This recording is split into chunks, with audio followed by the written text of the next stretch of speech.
Welcome everyone to this Sasnet webinar. We're really happy that, some of you could join. We are here with Tara and Deepa and Natha today, and we are going to hear from them about student activism and student life in India, and also about Deepa's movie, We Have Not Come Here to Die. And before we get started, I would just like to say a few words about Sasnet. We are the hosting organization of today's event, and we are based here in Lund, where we are right now at the moment, at Lund University. And we are basically a research network facilitating knowledge exchange, knowledge production on the South Asian region. And we do that through publications, through several outreach activities, for example, through webinars. Before we used to do a lot of physical events, but due to Corona, that's not really possible anymore. So now we really shifted most of our activities online. And it's really great because now we are able to connect with people across the world much easier than it was before. And the way that this will work is now Tara's gonna give a short introduction of the speakers, and then our speakers will be in conversation. And then in the second half of the event, we will move on to a question and answer session. And for all the attendees, you are able to ask your questions in the Q&A box that you can find in the bottom row of your Zoom. And you can already start asking questions if you want, and we will then later have our speakers answer them. So great, I think I'll pass the mic to you. So welcome everyone again to this very exciting conversation. Hopefully some of you have had a chance to watch the film. We shared the link with you earlier, and I think the film is available till this evening. And those of you who haven't, we'll be talking much more in depth about the film over the course of today's conversation. But in short, it follows the impact that the death of Rohith Vemula had on student politics and the following very powerful student-led nationwide protests in India. And joining us today, we are very privileged to have Deepa and Natha joining us from Stockholm and Bangalore, respectively, to give you some background on our speakers.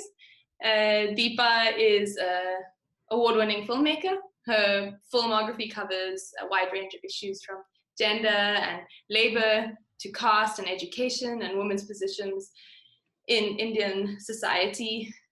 Some of the films that you might have come across that have been directed by her include Invoking Justice, Something Like War, and then of course this film that we are focusing on today, We Have Not Come Here to Die, is also directed by Deepa. And Natha, who is joining us from Stockholm, was part of the student movement after Rohit's death. She's a recent PhD and master's graduate from the University of Hyderabad, and she knows a number of those who were within the student movement as friends and former classmates and acquaintances. She's the co-founder of Hyderabad for Feminism and the co-editor of the online magazine Raiot, which focuses on cultural and political topics. And currently she's juggling between academia, teaching at a preschool in Stockholm, and keeping engaged with her friends back in India. And with that, I would like to hand over to the two of you to take us forward in this conversation. Deepa, do you want to go first? No, I just want to thank Sasnet, Tara, and Anna and Natha for doing this whole thing, organizing the program, putting the panel together. I just like to thank you for doing that. And I think it's good if Natha begins with, setting up the context of what public education in India is about, and just give us some background so that we can do that before we have the conversation with each other. Yeah, okay. Thank you, Hannah. Thank you, Tara and Deepa, for this opportunity. And Deepa, I wanted to start by saying this is a really great movie. You've done a really good job. I'm really glad that this movie exists in the way that it does. So to start with the context on caste and student politics in India, I think I only quite grasped what caste does and what it means to live caste when during the student movement that sort of arose after Rohit's suicide, I was speaking to one of my Dalit classmates. I'd written an article about mental and social health in Indian universities. And he came to me, and he's a Dalit, and he came and he said, thank you for writing that. It was very well articulated. And you remember that course that we took years ago on culture and language? I was a student of linguistics then. He said, if you remember that course, you understood what we read in that course. You were able to digest what was being taught, and now you can write. For me, when I came into the university, I didn't understand any of that. I'm only beginning to understand them now, so it's going to take me a while to start writing the way you do. And this is one of those topics I think that we will talk about very much on caste and what it means. So he was a student that came through an affirmative action in the Indian constitution, which is called reservation, which allows students from which books places or has quotas in university and public services and so on for students or for people coming from underprivileged classes and castes, particularly caste and also regions. So there are people called, the groups of people called the scheduled tribes, the scheduled castes, and other backward castes, and they all get reserved slots in public offices and public universities. Now, what this means for public education in India, especially higher education, is that it gives room for people who are very underprivileged to join academia. And what this does then is to turn these public institutions, especially higher education universities, into places where you inevitably have to confront these issues of caste and of different types of hierarchies, regional caste, class in India. And so public institutions in India become extremely active spaces to talk about a lot of these difficult problems that the country has. Now, in that sense, public education in India is a very thriving place, or has always been a very thriving place. But the students that avail these reserved quotas in universities are also often stigmatized and mocked.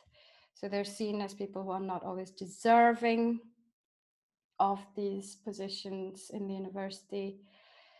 And there's a lot of oppression, and this has worsened with the new government, with this right-wing government that we have right now. And what the government has been doing was to try and cut off fellowships for students, is to also reduce grants for professors, is to have their own people in administrative positions. So back in 2015, students started revolting after this government came into power, and they started with the Institution of Film, FTTI, where they started protesting against hiking of fees, and also the person that was put in a position of power at the university. And then after that, the central sort of institute that is responsible for higher education for universities, called the University Grant Commission, wanted to take away fellowships from all PhD students who didn't get the special fellowship that they get through passing what is called the JRF or the NET exam, a certain kind of exam that allows you to do a PhD with a rather all right fellowship. But the government, the UGC also had fellowships for people who didn't pass these exams, but who got into the PhD program.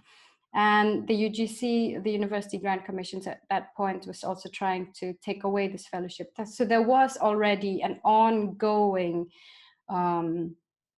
sort of reaction from the students' side against the government and what it was trying to do to higher education in India. Now, to understand how these protests and demonstrations against higher education management in India and against these commissions in India, we also have to, I'm going to give a bit of a background of how they're organized. So political organization in universities in India are often related to national parties, where you have a student wing of a national political party. So almost every political party has its student wing. So the BJP has what is called the ABVP, the BJP, which is the right-wing government currently in power, the Congress, which is center-right, which was in power in India for a very long time, has its own student wing. And all these universities across India have student wings of these political parties. And that's how most political parties are also organized within the university, in the sense that they have links to the larger political parties in the nation.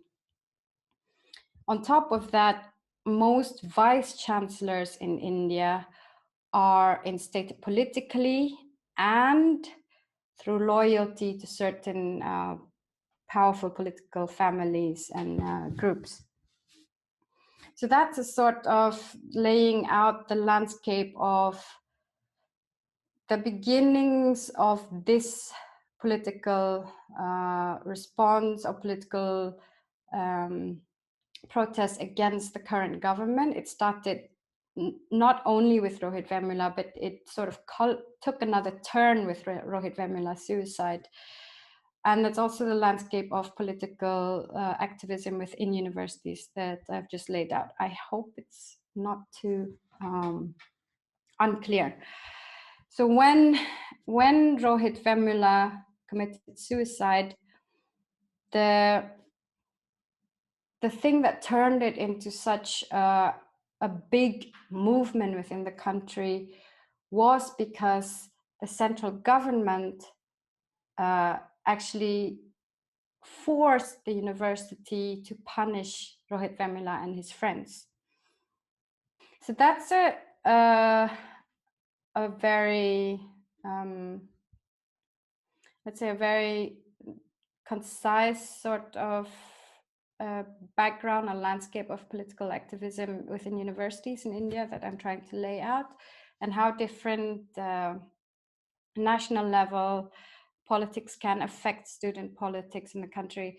Unlike in Sweden, universities are extremely political.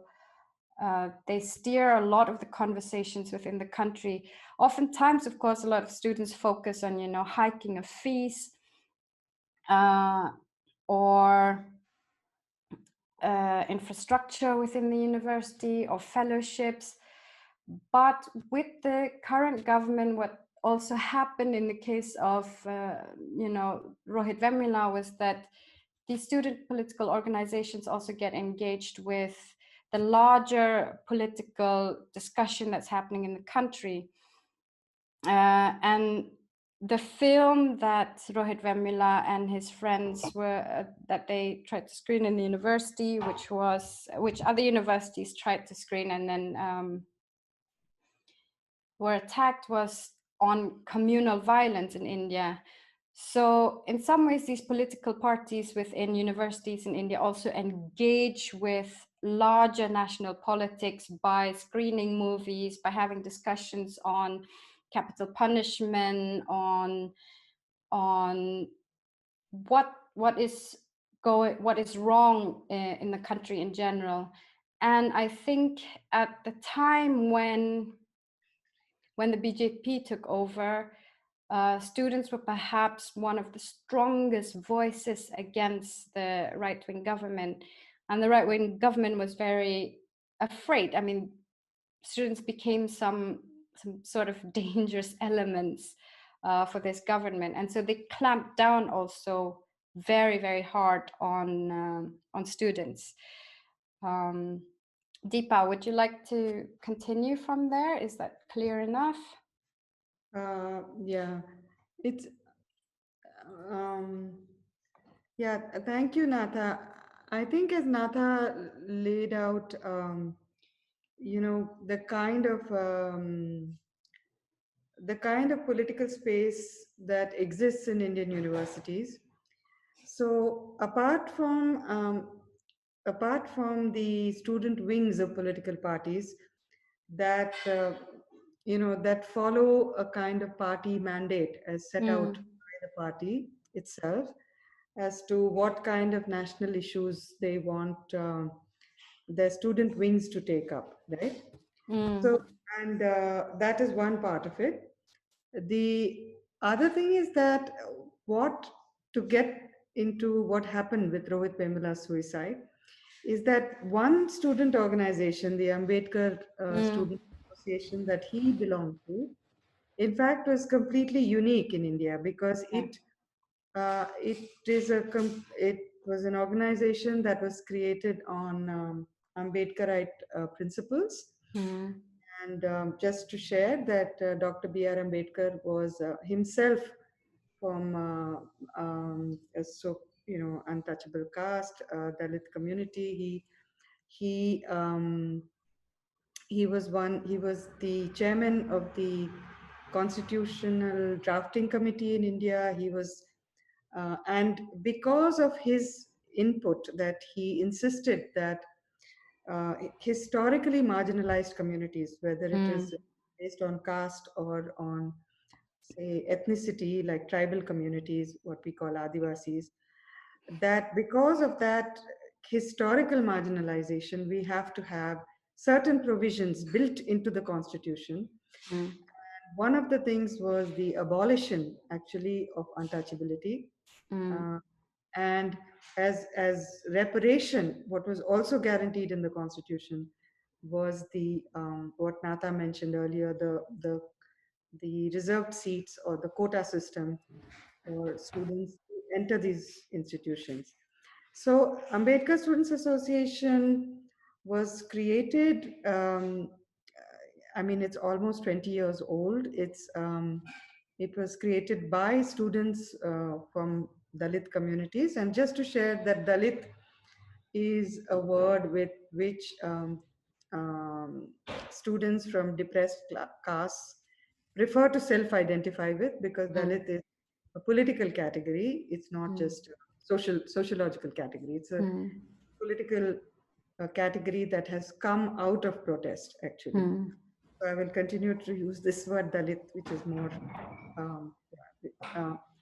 There were Dalit students who started this organization, and it was an organization that actually ensured many things for students who came in on these quota systems, because it is not just that you are from a Dalit community, but you simultaneously you are also in a sense economically from much.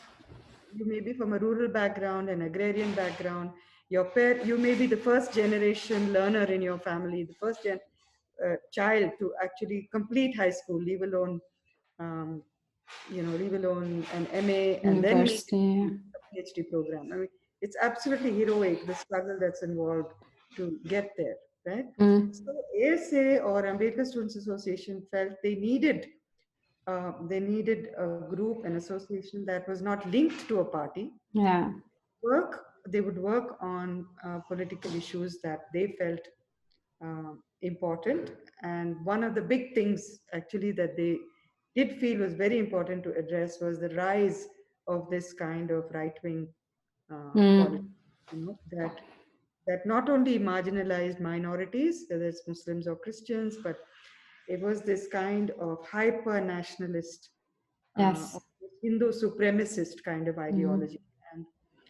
And this is something that the ASA believes is also a very upper caste narrative, right? So, which they are against in any case. So, just to share, apart from the other groups, ASA in Hyderabad Central University was a thorn in the flesh for the student wing that belonged to the BJP or the ruling party in the center, and they had clashed many times. There were skirmishes, there were small ones, there were large ones, and a lot of these clashes, a lot of these debates were not physical, but were really performed. I use that word on Facebook. Yes. Facebook became a space where there were discussions, there were insults traded, there were theoretical conversations, whatever it is, and this incident that started the whole problem. I mean, it's just inconceivable actually. That just a comment about saying, that these guys are thugs, they calling the ABVP people thugs or goons or some. I mean, they call them goons because they actually stopped the screening of this film, this documentary film, which was being done on campus, and you go from there to the ABV people ensuring that the BJP leaders in the city got involved, the party got involved. Then you get a central government minister in Delhi who makes an appeal to the education ministry. And the language that is used to target these 5 students is the same language that's used to target any kind of political opposition to this ruling dispensation, which is that you are casteist and that you are anti-national. Anyway, you've seen that in the film. I hope it's clear how that whole thing mapped out. So that's as far as context goes. How do we proceed from here? Maybe you can tell us a little bit about the movie. Okay. So just to share that I belong to this city, Hyderabad. Hyderabad is also my city. And, in the past, like 15 years, one heard stories of Dalit students committing suicide in this camp. By the time Rohith Vemula's suicide took place, there had already been 9 suicides. Exactly. 9 suicides, right? And though the reasons were varied, but mostly they arose out of what Dalit students on campus call institutional caste discrimination. And this can range from anything. It can range from having your fellowship stopped. And if your fellowship is stopped, that means you can't survive because there's no way your family can support you there. That money is crucial. In fact, most Dalit students would send half their fellowship money home to their families. That would be one way. Another way would be that you are not allotted a guide. And if you're not allotted a guide for your thesis, then through the system, again, your fellowship is stopped because, that's another kind of thing. There are also other incidents where the language of study, what you propose as a topic, for example, right, may not be even considered a legitimate site of study. Okay? Especially if it concerns the lived experience of the Dalit community. And I've had students tell me that, when they put up their research questions, there are other professors in the room, and the minute one student said this, the minute they hear that it's about a topic related to Dalit life experiences, he says, 3 professors just got up and left, right? So, I mean, these are countless ways in which those students are guaranteed physical access because of quota system and the reservation policy, it is not substantive access. It's not, yeah. The hostile spaces, they're not made to feel welcome. Many of these students come with an absolutely rudimentary understanding of English. And the medium of instruction in central universities, which is so appalling and such a colonial hangover, is English. It need not be so. It need not be so, right? So they come, for example, with maybe having done brilliantly in an MA, and you enter, you're selected into a PhD program, and you spend first 3 or 4 years just learning English. None of the core texts are translated into Indian languages. So you can imagine the challenges at every level. So in any case, to get back to my interest in this, so I had heard about these suicides. I had heard about what was happening on campus, and at that time there was an idea that one should explore what is going on. There was even a high court inquiry, and orders were issued to the university that they needed ombudsmen, that they needed different kind of committees. None of this was done. None of it was done, right? Then when Rohith Vemula's suicide took place, actually, and his very poignant and brilliant note, his suicide letter, that it just was everywhere, and I think at a very deep personal level, it was that letter of his that completely moved me to find out, what happened here. I mean, who was this? Who was this young man? I mean, what is this about? What took place? And it was completely instinctive. And I've been making documentaries for 40 years now, and I don't do this parachute style work at all. I don't come in without research, without finding out what's going on, what I want to shoot, how I want to shoot it. But somehow this one was just, let's just go there and let's just be on campus.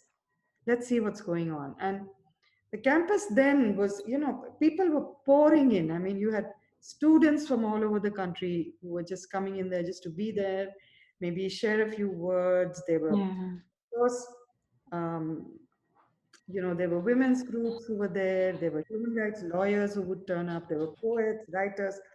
I think for almost like 30 days, it was like a sight, I mean, people wanted to be there. And of course, there were politicians. I mean, a lot of opposition politicians were there as well. So it was, we just stayed put. That's all we did. We just stayed put. We filmed when we could, and there was no clear idea in my mind, like, what would we end up with. It was just enough to be there and just record. And I had this feeling that this is a very, very strong historical moment, in conversations about caste, because what these students had done, and through the way they had handled their resistance to the administration, plus the way it had gone viral across the country, that Dalit students on campus after campus started talking about this situation. This had never happened before, right? Even in the Hyderabad University campus, the previous 9 suicides, the students who would protest would only be Dalit students, Students from other castes and other communities wouldn't join the protests. This is the first time that all students were involved. So I really felt, something is shifting here. This is very important to record, very important to understand. We can make sense of it later. And so I also became close to his mother, Radhika Vemula, who was actually handling the fight outside campus. She was the face of the movement outside campus. And so a lot of times we would be with her. And really editing this was very, very difficult. It was very hard. I almost have about 80 hours, and one needs to do much more with that material. But at that point, I mean, I thought it's just good to have the narrative of what occurred in one place, right? So that's how the film got made. It was very painful. One of the most challenging and painful projects I've ever undertaken, because it was just it was appalling. I mean, in the first days, we got there, I think 5 days after his death, and I couldn't believe that an administration was doing that. Students were in shock, students were in trauma. So many students were completely depressed, close to breakdown. You had no response from the administration as to how to handle this. And are there like 6,000 students on that campus or 7,000, something like that? Around about now. Right? And there they were, this core group that kept this issue alive. I mean, without sleeping, they were so sharp, so brilliant. I mean, suddenly, imagine students are facing like a battery of TV cameras, You're being asked to be on TV, on the news every night, and they had to develop how they were going to handle talking to the press. They had to develop how to talk to lawyers, how to talk to of course, the ministry that was not letting up, on punishments. And basically, the vice chancellor had disappeared. Yeah. So even the administration was in chaos. There was no one there to really take responsibility for anything.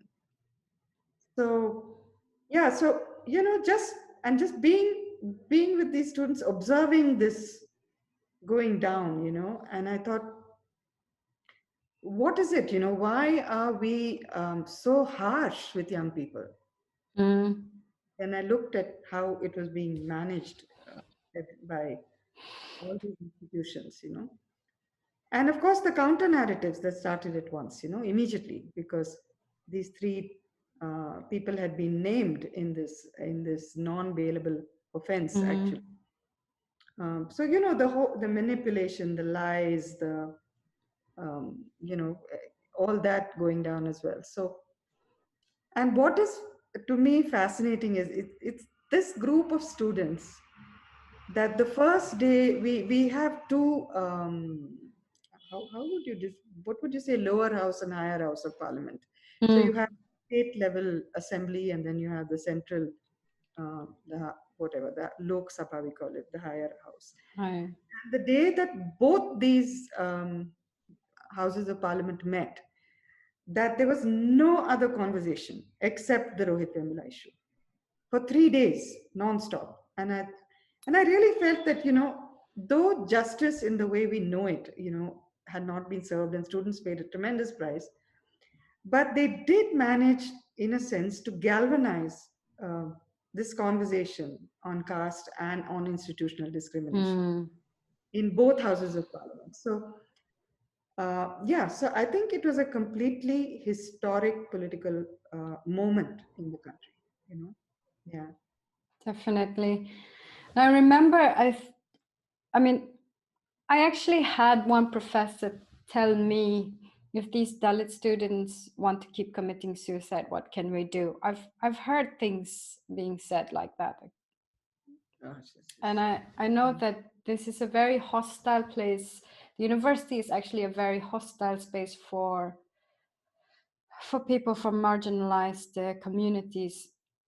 It's a very strange place in the sense that it both offers a platform for students of different communities, students from different economic, socioeconomic backgrounds to meet. So you're forced to confront with the reality of India in some ways when you're in these universities. I mean, I had never met a Dalit before, although there are a few Dalits in my city, but I had never actually met someone and become friends with people until I went to university.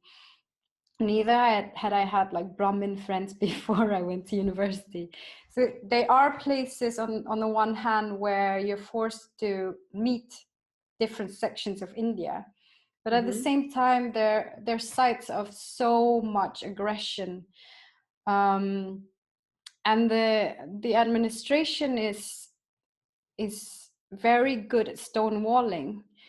So if you have an issue, for example, with your fellowship not arriving after 18 months, it happens that your fellowship doesn't come through for months and months, you just get shuttled from one department, stonewalled, and they can keep quiet about these things for a long time. And you know, for a lot of people in university, you send money home, you send your meager 1,000 rupees a month fellowship, you send half of it home because you're are actually earning more than perhaps your parents are. And financially, that was one problem. And then I've also heard teachers say things like, you Dalits, if you don't understand English, you go back home. Why are you here? And these are, and there are no proper remedy classes for students, so they're forced in many ways to just learn on their own, to struggle on top of on top of other issues, language. And a lot of professors don't really have the time, or they don't care enough to help students through understand these courses. And this is, of course, a larger structural issue in terms of also public primary education in India, which is perhaps beyond this discussion right now, but it also ties into other educational infrastructural issues in India. But I was thinking again of how, I was in the University of Hyderabad for a very long time because I did my integrated master's there, and then I did my PhD. And I remember, protests for drinking water because the filters in the university weren't working. And we went to the warden's office, which is the caretaker of the hostel. So the drinking water wasn't working in the places where we lived, in the hostels. So we go and protest. And the response from the warden was, you go buy bottled mineral water. That is, it costs a lot of money to do that. And that's the kind of response that the administration can give you.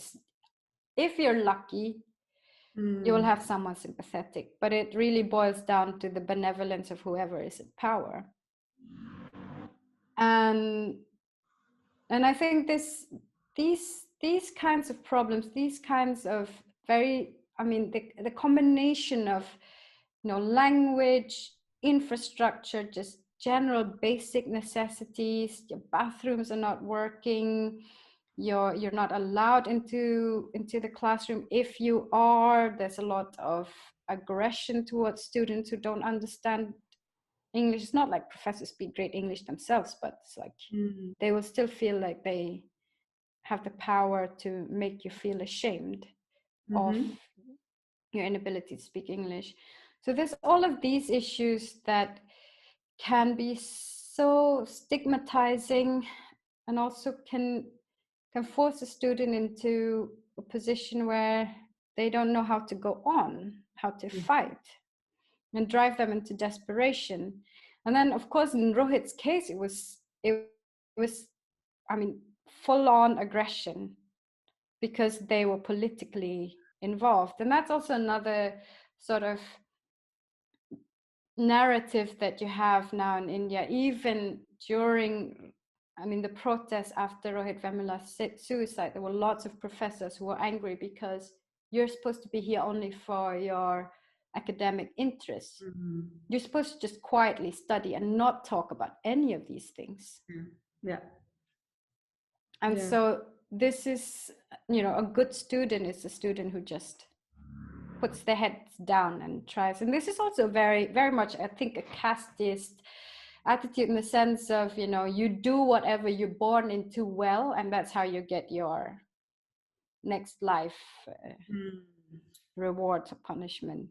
I find it very much a repetition of this or a continuation of a casteist narrative. But I think the other challenge, which is a challenge which is both institutional, structural, and also a question of competing ideologies, is that now, because of this affirmative action, and because of these reserved seats, and because of the continual protests by Dalit students and tribal students to have those reserved seats actually filled rather than vacant, that in most central universities in the country, we have this paradox where you have almost 48 to 50%, sometimes even 60% of students belong to these disadvantaged groups. But the faculty is almost 98% upper caste. So already here, you have faculty that decides courses, decides everything to do with your academic, what you're going to pursue when you're in university. And then you have students who they bring everything with them. They bring their shared experiences, their lived experiences. It's geographies, histories, it's these other worlds that are entering this space, right? And there is zero accommodation of or even on affirmation is a distant thing, but even accommodation of what these students are bringing to these campuses, Yeah. I think. And then when organizations like ASA or other Dalit groups have been formed, for example, post his suicide, there was a huge resurgence of new Dalit student groups being formed on various campuses in the country that were not linked to political parties, particularly left parties. That you have, that they were saying, look, we're here, right? And this is who we are. And so, and making, putting pressure, in different ways. And this is hugely resented by faculty and the administration, because you are supposed to know your place. Be grateful. We have given you this chance to get in here. Now be grateful and know your place, right? And I think this is actually going to increase. This is going to increase because you have now students who are intellectuals. They're thinkers. They're philosophers. They're not going to, just sit there and take whatever. And accept. So I think this is another sort of groundswell that is also creating huge problems, huge problems, because they're saying that the kind of knowledge we want to produce, the kind of things we want to work on, make it possible for us. They don't exist here. Yes. And that clash, I think, and actually all good universities should have this. This is not something particularly anarchic or weird, Universities are supposed to be spaces where, young people can question and demand, different paradigms, different perspectives, different ways of looking at things. And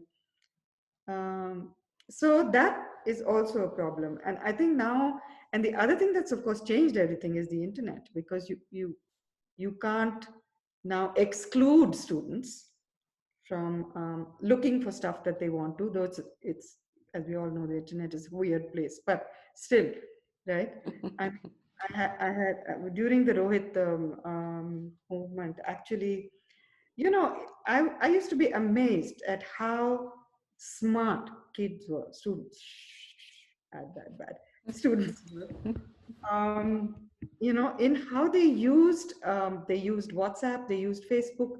And one student actually told me, he said, we have to put Mark Zuckerberg's photo on the altar and pray to it every day, because as far as they were concerned, and at that time, there was a way that they were posting stuff on it, which was not sensible.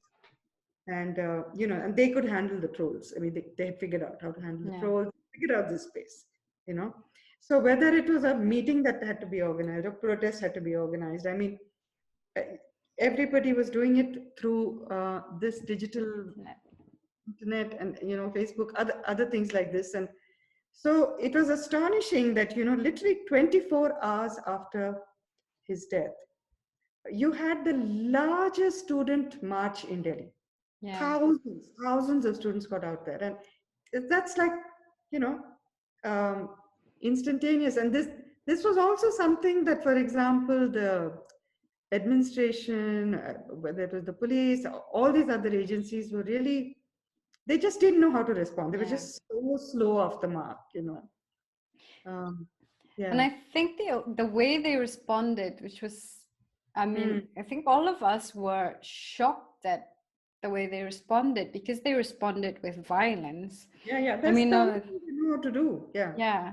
We were so shocked at the kind of violence that we saw at university, you know, protesters being beaten up, dragged on the ground. And they did terrible things to women students. Yeah, very terrible. Yeah. And literally sexually horrible, you know. Yeah. But what I'm trying to say is that the idea, the instant this would happen, you would have students making videos, putting them up, right away. So right away, yeah.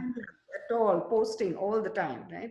So this counter narrative that, and most journalists from mainstream papers, the print journalists, and even television people, were actually following the students' Facebook pages to find out what's happening. Yeah. You know, and even asking them for their videos. You know? Yeah. So in a sense, the students also realized that we have to use all the tools we have, and they were really so savvy, so sharp, and picked it up so fast. You know, even how to be on, say, a very right-wing TV channel and still control the conversation. I mean, I was just in awe of these students, the way they were managing. Definitely, yeah. And then sorry, Natha, one last thing I want to say about. So in the film, and normally in my films, I rarely use archive footage or footage not shot by us, by our crew.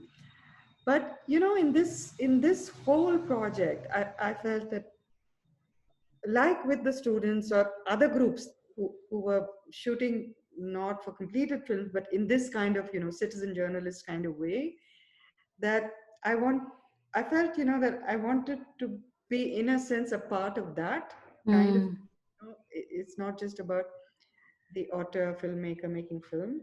So in fact, in the film, if you've seen that I have videos from students, I have videos from a group called Dalit Camera that is shooting all the time. I have other stuff.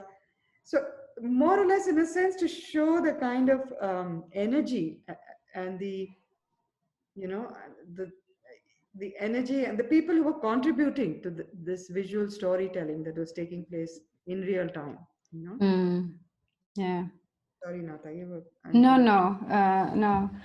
I was just thinking about what you were saying earlier about, you know, this clash between professors and students that's building up, and that sort of exploded also during the Rohith Vemula student movement. I think it was also, I mean, I felt a little bit of it even before, but there was a certain kind of fearlessness that came with Rohith Vemula, with this eruption of students just saying, no, we're not going to take this shit anymore. We're done. Like, we're not keeping quiet, and you can intimidate us. You can beat us up. You can do whatever you want. Take us to jail. We're no longer afraid. Yeah. We are here, we're going to talk, we're going to organize. And I think it was a moment of sort of breaking the chains in some ways, in terms of being fearless, both towards the university administration, but also to bigger powers, the government, the central government, even, to say, no, you can try, we're not going to keep quiet. And Prashant, I think, in the movie, he expressed it very well. Yeah. No, it's really true. You know, there was a complete breakthrough. And I think that's what rattled both the state and the central governments. You know, because they had to put a damper on this very fast. You know? Yeah, and they couldn't I mean, because these students protested, and they went on to protest against, you know, communal issues. I mean, JNU took up a lot of the protests after that, and then the Citizenship Amendment Act. These students were central in a lot of these protests against what this right-wing government is doing in India currently. And so they were very afraid of that. I think they're still afraid of that, very much. So they're trying to just clamp down on these students, as they did back then. No, at the time, you know, it was as if and even now, I would say, as if the only sort of ethical political opposition, the only ethical political voice was coming out of campuses. Yeah. Yeah. Exactly. Yeah. I think maybe we'll transition into the question and answer session now, and just to start with, we have some questions about whether things have changed in the long term after the protest. Maybe Natha, if you want to start, and then we can move over to Deepa's response. I've been in touch with some of my friends who are still at universities in India. So I think it's hard to say long term what kind of impact, but as of right now, at least the University of Hyderabad is quite quiet. They've clamped down, and the coronavirus has helped very much with that.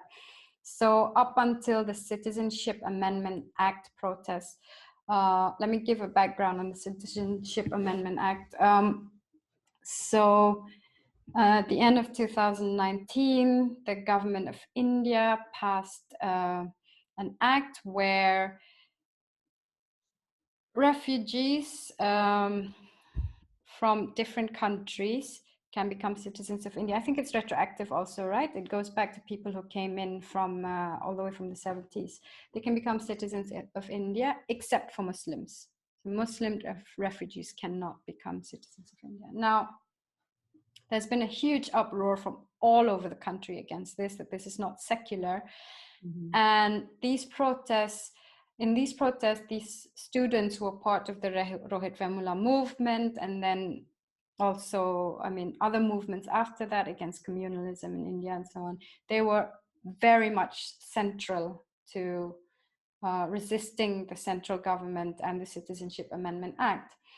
So what they've done now, what the central government has done, is to arrest a lot of these students. So they've been picking up people one by one and putting them in jail. So that's what's happened. The coronavirus is definitely... And now they're putting them in jail under terrible laws, which are non-bailable. These are laws that are used against extremists, against terrorists. So again, you know, it's like using a hammer. Making sure that they're never going to get out, basically. Exactly. Yeah. And up until just before the coronavirus, I know that a lot of my friends were still participating in these protests, but the coronavirus has also affected a lot of how these movements happen in India, because I think part of the strength that we have in India when it comes to political engagement is the very physicality of meeting together and finding strength in that. And so the central government has really used not just the central, but these governments, state and center, have also used the situation to pick people off one by one. And it's hard to then organize in the way that we used to. There's still some activism, there's a lot happening, but not in the physical way that we used to have.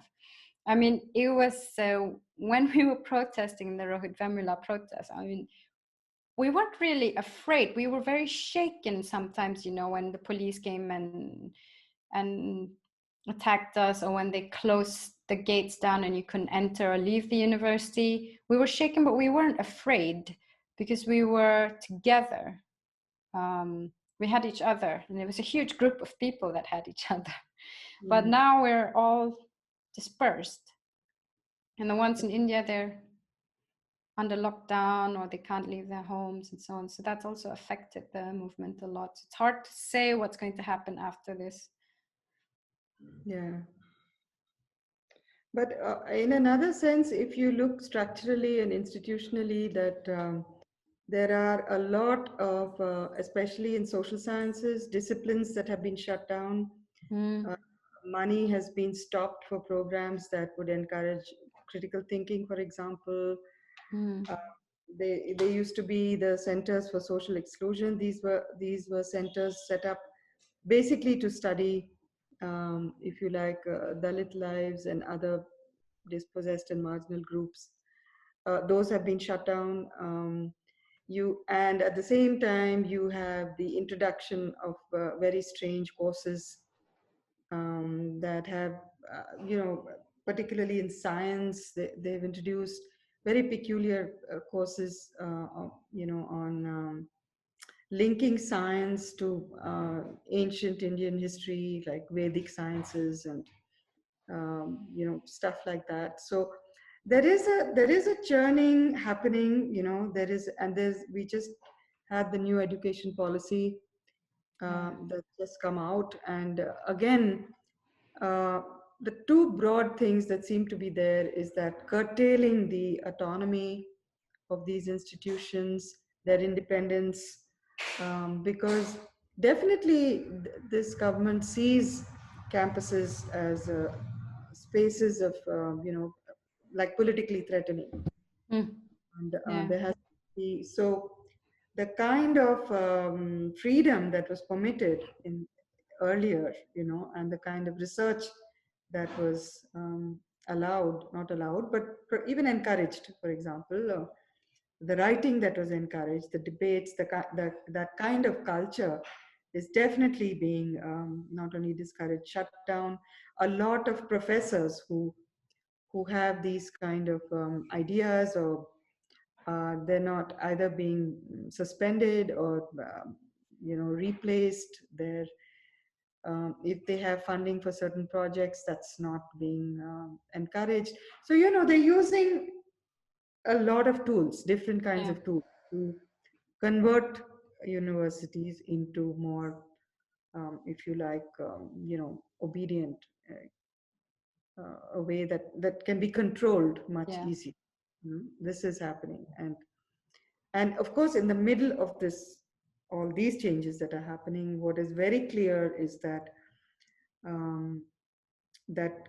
students from poorer economic backgrounds and castes and communities are going to find it almost impossible now to get a higher education.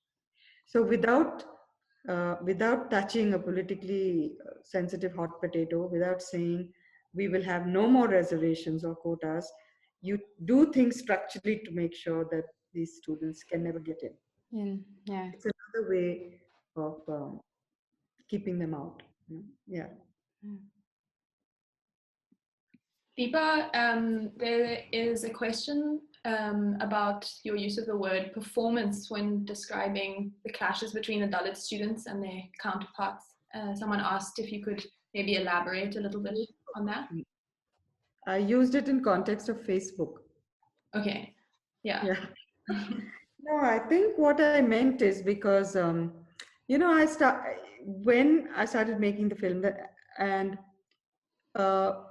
that's when I began. My first instinct was, who was Rohith Vemula? I mean, I really wanted to understand this young man. I mean, who was he? And then I realized that he was very, very active on Facebook. So I literally archived I went through his Facebook from the day he joined the campus, which was in 2004. And when I read his posts, and responses, and I felt that after he joined ASA and became actually, in a sense, because the other thing is that his English was excellent. So, so I think most of the ASA posts, he was the voice, if you like, of ASA on Facebook in English, right? Mm. And then when I saw that on the other side, you had the opposing, you had the ABVP, which was the BJP, this right-wing party student wing, and most of his clashes on Facebook were with these groups, people who posted from that side, right? And then what I meant by performative, in the sense, I don't mean it in a derogatory sense or anything, but I mean it was, so there would be abuses, there would be satire, there would be irony, there would be these kind of exchanges, which in a physical space would have been verbal. Mm. They would have been verbal, and you would have, whatever, you yell and whatever. But I felt what they were doing on Facebook sort of resembled what would have been a more physical, and then what happens with Facebook, the other reason I think why I said performance, what happened in Facebook is that you actually have a live audience. Mm. There are people who are liking, disliking, trolling. It's not just the one person you're engaging with. And so there is this way in which you're encouraged or you're discouraged, and so you ramp it up a bit more, and you come up with more stuff, and it gets very excitable, it can get aggressive, it can get, I meant it in that kind of way. I hope I'm clear. And just to share that I also interviewed this person. He's not in the film, but because I didn't know how to put him into the film, but he was very fascinating in the sense that after he was with the ABVP, and because his English was excellent on the other side, he was often the person who was opposing Rohit in these debates, right? And after Rohit's death, he was devastated. I mean, he was completely devastated, and he left the ABVP. He said, I just cannot belong to this group or this party or anything anymore. And he went through a complete sea change in his thinking. And so when I met him, because I said, I've read your posts. I mean, you were, and he admitted to me, he says, he said, I used to be so intimidated by Rohit, right?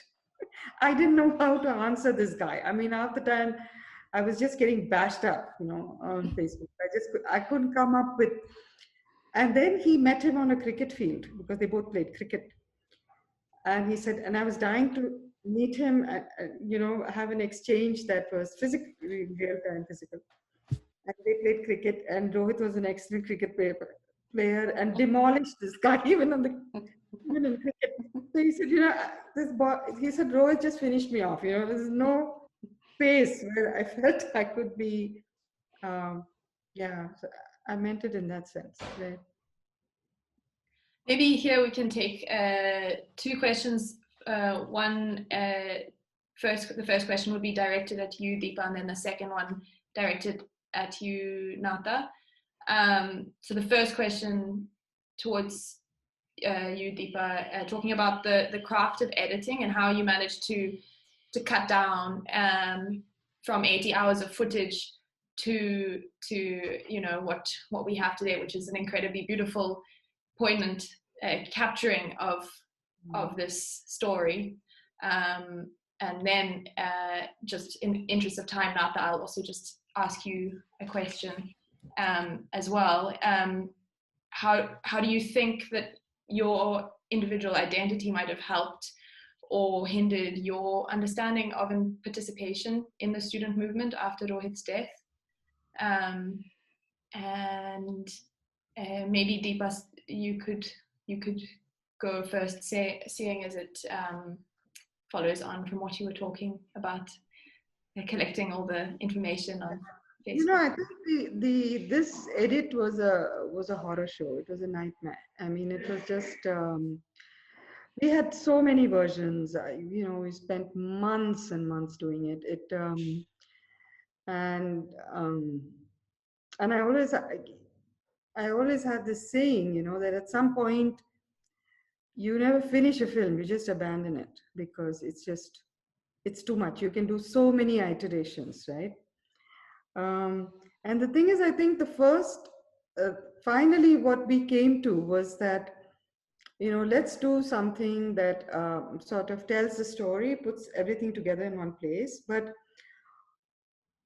also, I think what struck me in my journey, observing and being with students, and then again in Una with his mother, etc., was that I really wanted to, in a sense, the film should be a vehicle for this. For me, it was absolutely a brilliant kind of new Dalit assertion, in every sense.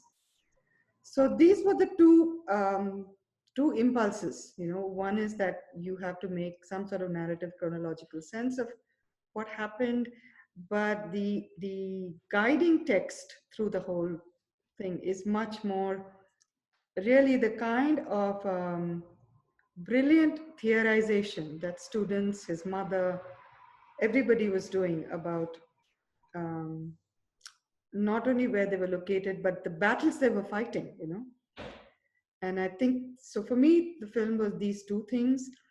And I think what I want to do actually with the 80 hours of footage is I'm trying to think what is the best way, what to do with it is whether to create an archive, because the material is really historically very valuable, I think, So what to do with it? I'm right now in the process of thinking of how to put that together so that, so that researchers, anybody can go to it, how to ensure access, people can go there and either watch or listen to the material. The second question was for Natha, was it, Tara? Yeah. Can you repeat that question, Tara? Yeah, so the question was regarding how your own identity helped or hindered your understanding of and participation in the Rohit movement. So I come from a group that is also historically, well, I don't know if I would say marginalized, but that's been in the periphery of India. So I come from the northeast of India and I've had my own struggles and battles, and also gained a lot from being in a place like Hyderabad. And my involvement with ASA has been that every time I faced some kind of racism or sexism, which often combine together for me as someone from the Northeast due to the way the Northeast is related to the rest of India, I've always had help from ASA, and I've always, in many ways, I've had beautiful conversations. I've been able to develop my way of thinking in combination with the lived experiences of Dalits. So I've shared a lot with my Dalit friends and grown from there. Now, my inability to participate, or the hindrance that I felt, of course, is that, I was there in the protests, but I had my own stuff going on, so I wasn't part of the core committee or part of the members. I was just their friends and listened to them talk, met them every now and then. That's what I did. And we would hang around the place where most of the shots are, which is called the shopping complex. That used to be our tea place. So every day after spending hours at the lab, we would go there, have tea.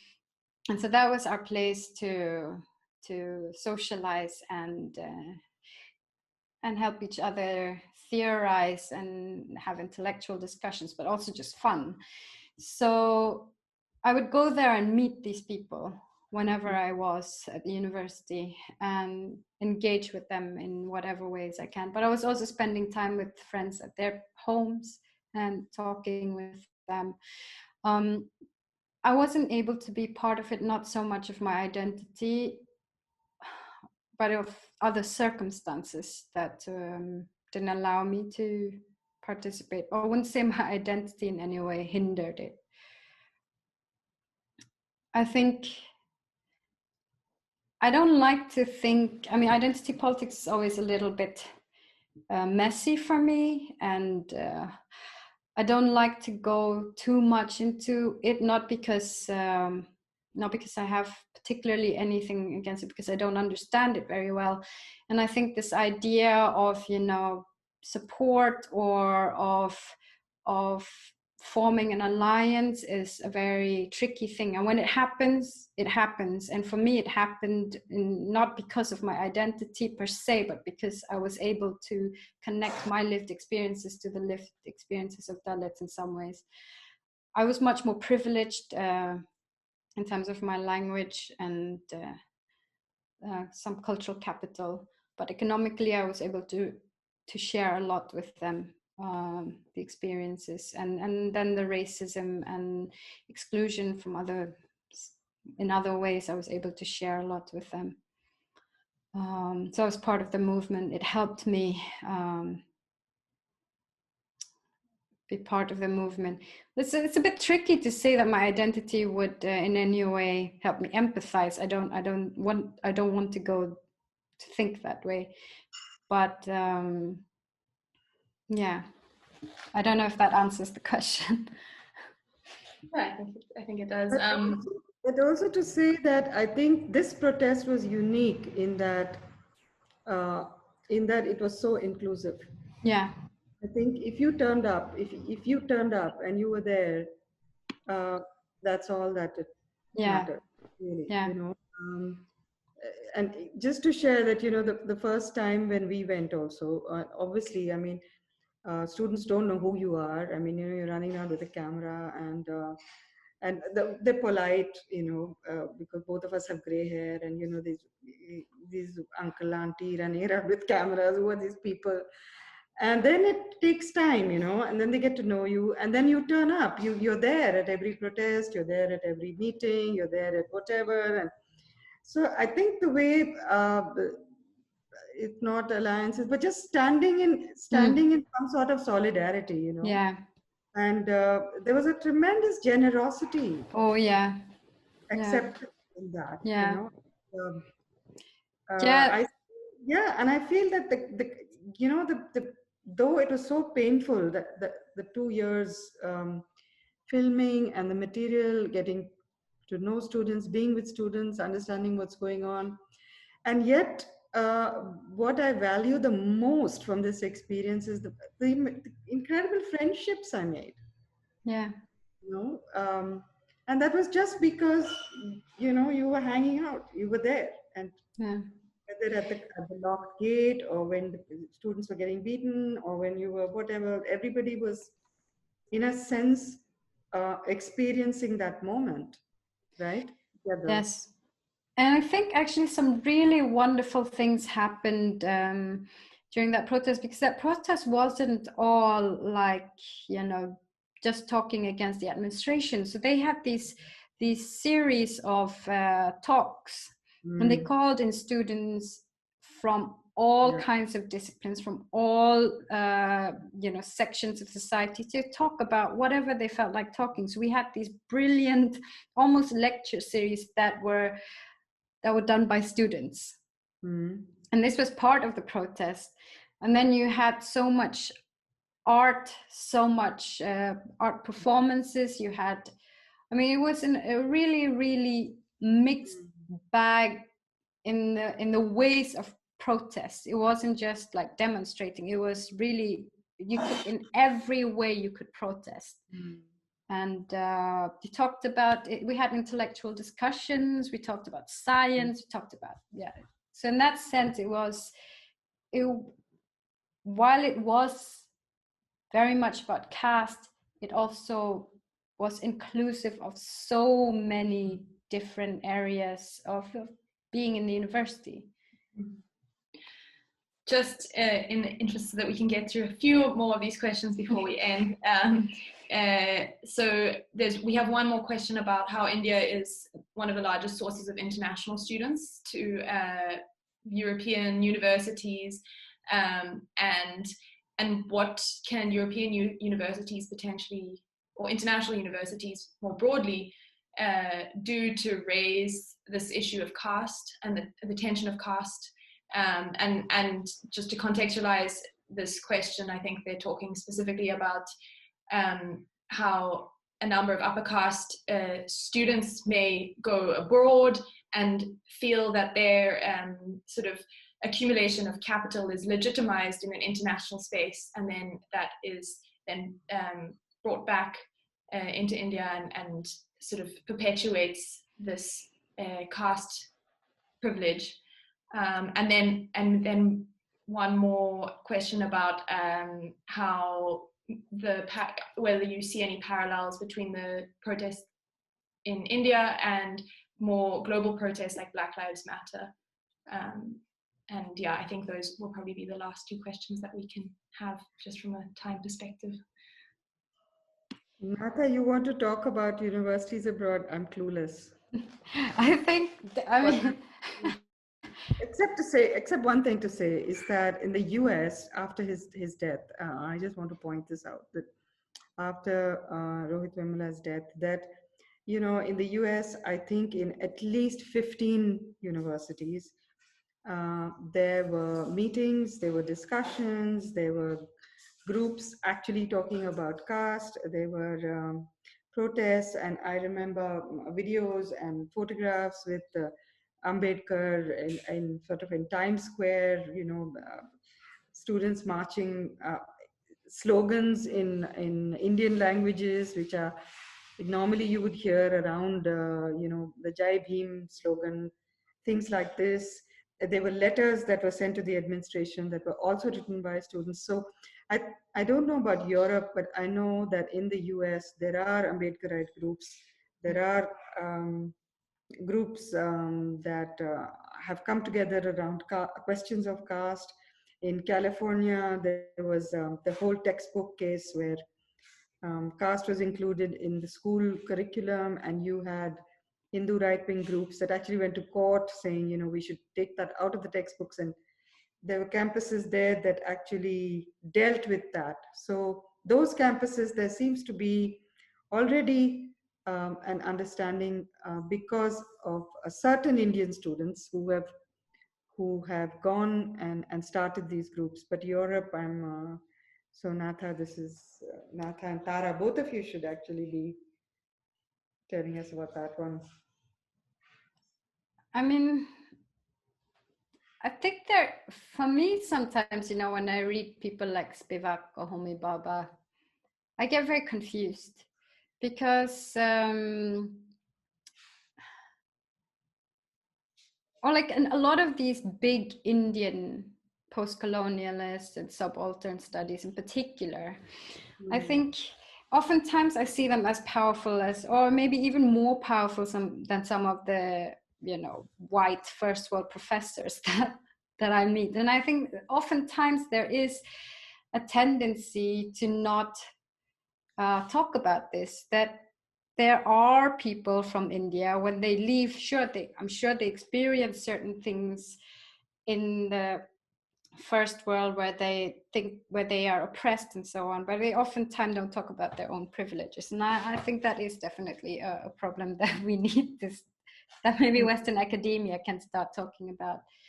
Mm-hmm. Now, in terms of, you know, I don't see, I haven't been in a university per se in the West, and I've attended some talks and so on, but I haven't really been part of it. And I don't see any kind of student political activism in the way that you have in India. And I don't know how that would happen, whether it's even possible to do that, or whether it's a good idea to even do that. So I won't go there, but I think it's just what I've said earlier, that it is something that these people who leave India are oftentimes to study in the West, often already very privileged. And maybe it would help all of us to keep that in the back of our heads. That's what I think for the first question. Second question, in terms of movement, I think that there's definitely a relationship or like some kind of a bond between all these movements. And I'm thinking much more also, yes, Black Lives Matter, but I'm also thinking the general fight for democracy, you know, places like Taiwan, what was happening in Hong Kong. Yeah, absolutely. Yeah. Yeah, there is a struggle to regain democracy as it's slipping away, because in India, you definitely, when I was there, you felt it slipping away. It's constantly threatened. And Yeah. are they talking to each other? Maybe not, but I think there is something happening globally where there are certain places in the world where there is a very active struggle to maintain democratic freedom. Yeah. And to demand democratic freedom. And I think in that sense, there's something connecting different places and different movements in the world right now. But just one point to go to this question, the first question about, what do you do on campuses? And I was just thinking that, within academia, within social sciences, right,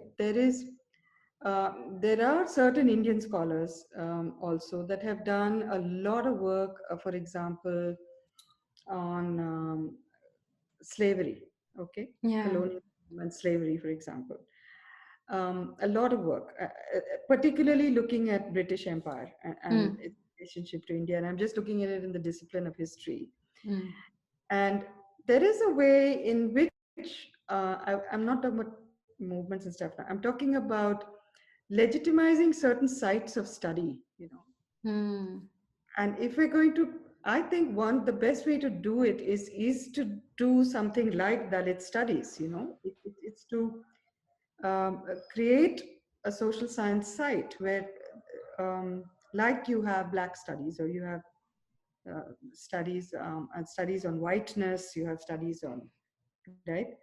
And I think in the West, I mean, it would be great if one could even come up with things like that. And I'm not so hopeless, because for example, in Colombia, you look at Brown. I'm only talking about the US, which little bit I know. Berkeley, for example, which were these sites of Indology, these Indian studies, which were just very, very, very differently constructed, in that sense.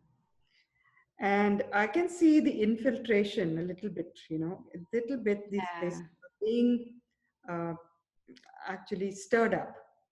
And a lot of it is actually by MA students who've come out of central universities in India, yes, in social sciences.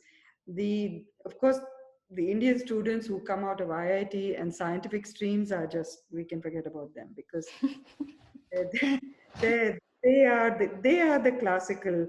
yeah. I mean, the question that I read, they're absolutely the ones who believe that what they're doing is meritorious, Yeah. So, but there is, I mean, I feel things like this is what's going to shift and subvert certain knowledge systems that previously that you could not touch them, It's time now to shake it up. And I think shake it up. that is happening in small, I think we're done in time, right, Tara? Yeah, we are. And I think maybe Hannah is going to slide back in and close the session. Yeah, we're right on time. And I think most questions have been answered. If there are any questions that people have not yet asked, please feel free to get in touch with me, and I can forward the questions to the speakers. And I think at this point we would just really like to thank you. It was such a pleasure. It was really, really nice to listen to you. Yeah, and one thing we are going to upload this session as a video on the Sasnet YouTube channel. So whoever maybe only like tuned in a little bit late or wants to share it with their peers, it will be up in a couple of days, so you can rewatch the whole thing. I think, yeah. And yeah, thanks again. Thanks for making so much time.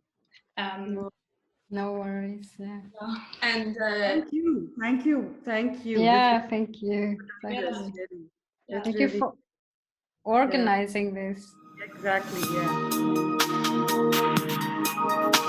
Yeah.